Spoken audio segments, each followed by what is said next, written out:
Right, so quick lap around Catalonia. Yeah, so we've got a race here on Monday. So I just thought I'd do like a quick lap just to kind of, I suppose, get some quick laps in. So yeah, let's have a quick look. And for this one, I'm gonna have the camera pointing at the steering wheel, just so you can see kind of the amount of work that might actually go on to drive one of these. So anyone that's new to sim racing, the steering wheel is set as a direct 1-to-1 ratio versus the car. So you can see that's fully turned 180 degrees, and same on the car. And also I've got traction control buttons as well, and you'll see the traction control set and change, as well as brake bias, screens and all sorts of stuff.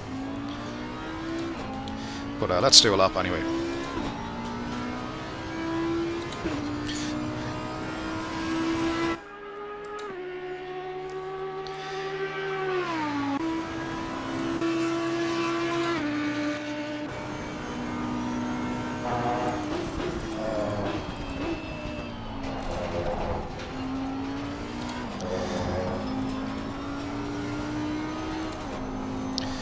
So I'm not expecting this lap to be quick or anything. It's just really I'm doing a quick lap just to show people that are thinking about getting into sim racing just kind of what the I suppose what the car does and how it's controlled with the various steering wheel options.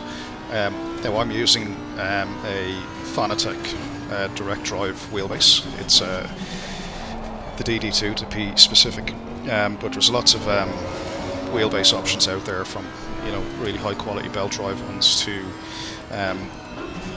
direct drive when you start to kind of maybe get a bit more advanced or a bit more involved in your sim racing. And the whole idea of a wheelbase, for anyone that hasn't had one before, is it gives you feedback of the car, not just in terms of its cornering, right, but also in terms of how it's interacting with the road. So on the brakes you might feel the steering go a bit light. That's an indication that the back of the car is about to come around on you, just like it sort of is here. And you can see I'm able to feel what the car is doing before it does it and take corrective action. So what it does is it allows you to basically drive the car at the limit and actually control it there. Where before I got into sim racing, I used to race on the control pad, Formula 1 games, so on. Who hasn't? And what it does, like I say, having the steering wheel allows you to feel the limit more. It's more enjoyable. You can be more precise. But it does take a bit of getting used to, particularly, and I can compare it to Formula 1 games, coming from the Xbox, to driving on an actual steering wheel. There's an element of trying to get used to it,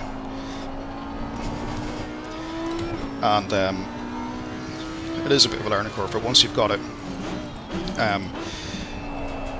you never look back really, and it clicks down kind of what the fuss is all about really.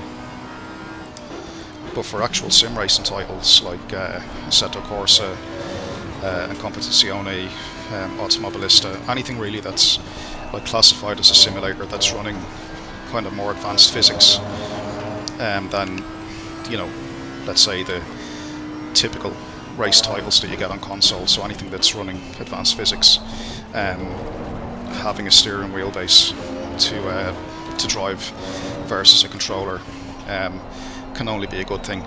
You can have fun on a controller, of course, right? But to actually, feel what the car's doing, react to it, preempt it, feel all of the detail, and allow yourself to become immersed as well from the experience perspective. Never mind about being fast and stuff like that.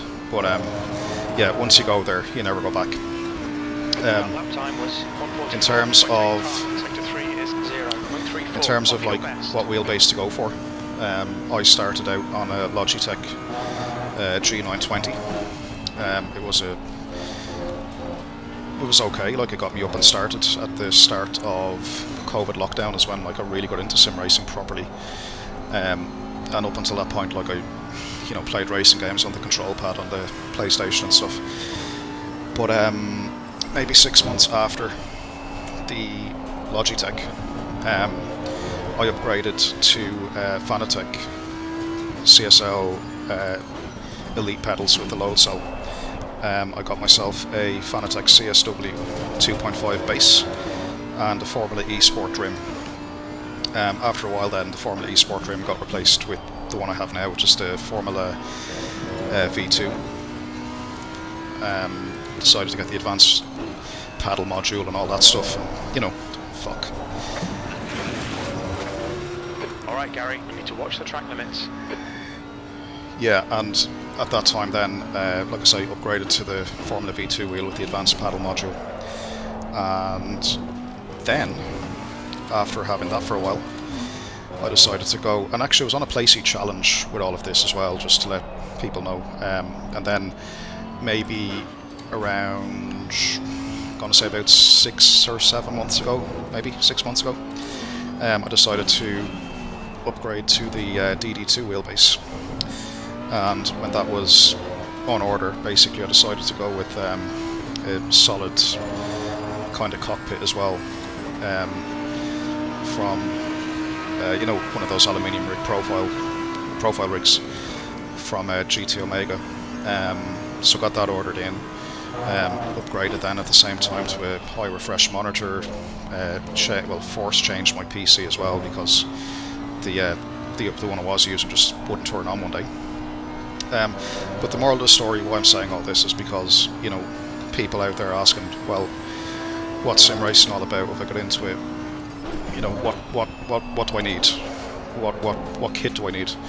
And the answer is, my very first experience of sim racing was on a Logitech T920 on an Xbox with Project Cars 2.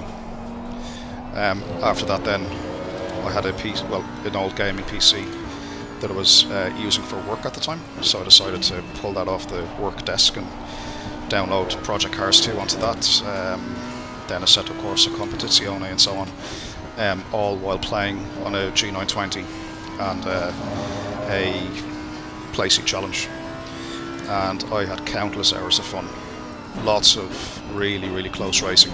Sector 2 is 0.8 off your best. Yeah, so let's just park this here. So I suppose the moral of the story is, right, you can have fun on any budget within sim racing, right? So whether you have a lot of cash to spend and you want to go the direct drive route for the extra immersion, maybe a bit of extra control on the car when you get to a really advanced level, I will say, for me, that CSW 2.5 wheelbase, I still have mine actually, and I don't think I'd part with it because it's a really good base, and if anything happened to the DD2, I'd swap back to that. There's a difference. There is a bit of a difference, but it's not totally night and day, because the CSW 2.5 for a belt drive wheel has, from what I'm reading, like 2 of these V-ribbed rubber belts, and it really is one of the best ones out there. And then, like recently, then a couple of months ago, I upgraded then to Husingfeld Sprint pedals. Again, I've decided to go all in with sim racing. I'm doing it maybe 2 years now, and I enjoy it. But for anyone looking to get into it, you don't need to go spending thousands and thousands. You can get a reasonably good PC. You don't have to run maximum settings on the graphics or anything like that. Down the line, if you get hooked into sim racing, you'll start to invest a bit more into your gear, into your equipment. But you don't have to do it on day one. If you're on a bit of a budget, get the budget type stuff, get the cheaper stuff. You can still have fun, because believe me, once the lights turn green in a race, you don't really give a crap about what wheel you're using, what pedals you have, or anything like that. You're in a race, you're having fun, and you're literally in the zone. So so I suppose the take-home message is just, you'll have fun with whatever equipment you have, and why I made this video with the camera focused on the steering wheel at the start was to show people coming from control pads and consoles and stuff just exactly what the steering wheel does. It's not just about being faster. There's a ton more to having a good force feedback setup on a wheel will give you. And yeah, I mean, the more expensive the wheelbase, arguably the more information you'll get. But I'd recommend anyone getting into sim racing, like if you're on a budget, you'll still have fun. If you can stretch to even mid-range stuff, you will notice a bit of a difference in terms of what you feel through the steering wheel. But yeah, look, if you're into racing and you want to get into it, whatever budget you're on, I can guarantee, like if you enjoy racing, you will definitely have fun, no matter what the budget is. So hopefully see you on track.